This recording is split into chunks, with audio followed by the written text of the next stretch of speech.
रात्रीची वेळ आहे आणि आमच्याच गावामध्ये आहे येळूरमध्ये आणि इथे साप आलाय. तर कसा काय दिसला मॅडम ते?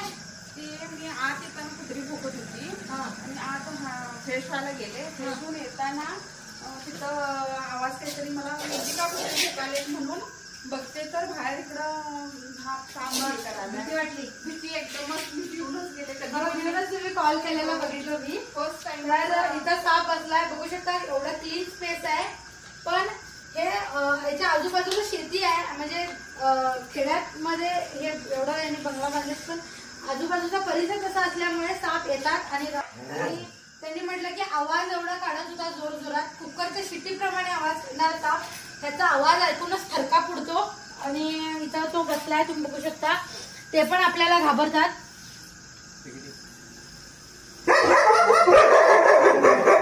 कुत्र्यांचा पण आवाज खूप.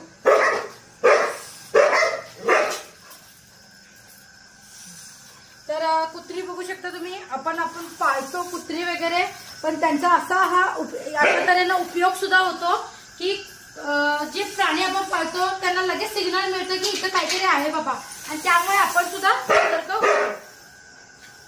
तर खूप म्हणजे एवढं कधीच भोकत नाही ते. त्या सापाला बघूनच तसं केलं ते. तर आम्ही भरपूर साप मालकांना कधी कधी दिसत नाही साप पण कुत्र्याने अलर्ट केल्यामुळे आम्ही साप पकडत लक्षात घ्या. त्यामुळे आपण कुत्री मांजरं अशा तऱ्हेनं उपयोग सुद्धा होतो. साप इतका डेंजर आहे. कुत्र्याच्या आवाजामुळे माझा आवाज येत नसतो तुम्हाला पण हा साप इतका डेंजर आहे की एका सेकंदामध्ये 3 फुटापर्यंत हल्ला चढवून सापाला येतो.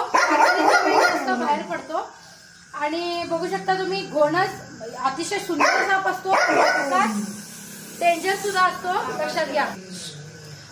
तर कधी कधी बघा नागाच्या बाईट पासून वाचू शकतात कुत्री वगैरे पण या सापाच्या बाईट पासून कोणीच वाचू शकत नाही कारण एवढ्या फास्टली तो अटॅक करतो आणि समजत पण नाही कधी अटॅक केला. असा शांत पडून असतो तर तुम्ही बघू शकता शांत किती बसलेला होता तो तिथं पण कधी अटॅक करेल सांगता येत नाही.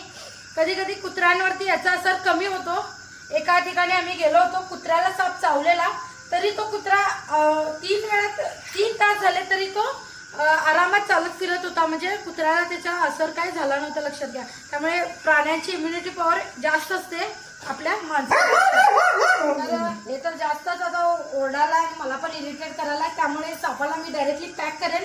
तर व्हिडिओ आवडला जरूर लाईक करा इतरांना शेअर करा कारण तुमच्या आजूबाजूला सुद्धा असे साप येऊ शकतात. त्यामुळे अशा सिच्युएशन मध्ये शांतपणे निर्णय घेऊन तुम्ही चांगल्या सर्पमित्राला बोलून त्याला रेस्क्यू करून घेऊ शकता. व्हिडिओ आवडला जरूर लाईक करा आणि स्नेक सवर शिवानी माझं YouTube चॅनल आहे. सबस्क्राईब केलं नसेल तर प्लीज सबस्क्राईब करा आणि धन्यवाद.